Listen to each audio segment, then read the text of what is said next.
फक्त इम्तियाज जलील आपली औकात आणि आपली परिस्थिती विसरले आहे। त्यांनी जे म्हटलं की सिर्फ मुमरा नहीं पूरी महाराष्ट्र को हरा करेंगे, छत्रपति की औलादें और छत्रपति के भक्त और उनका खून हमारे अभी भी शरीरों में दौड़ रहा है। तुम नहीं, तुम्हारे 7 पीढ़ियां ऊपर से नीचे आए तो वो भी हरा नहीं कर पाएंगे महाराष्ट्र को। इतना एवढा मानसिकतेचे जे पद्धत आहे, मला वाटते की इम्तियाज जलीलला तमीज हा विसरलेला आहे।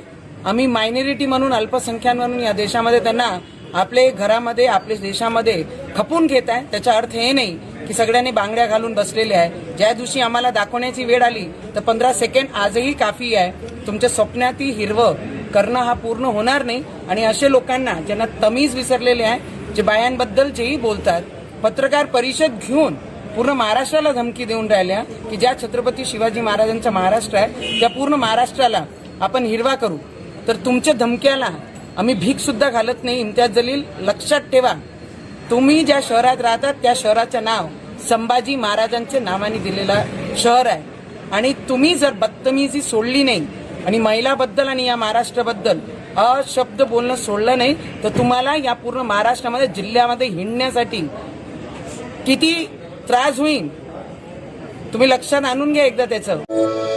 सत्यकेतू मराठी, आवाज सत्याचा।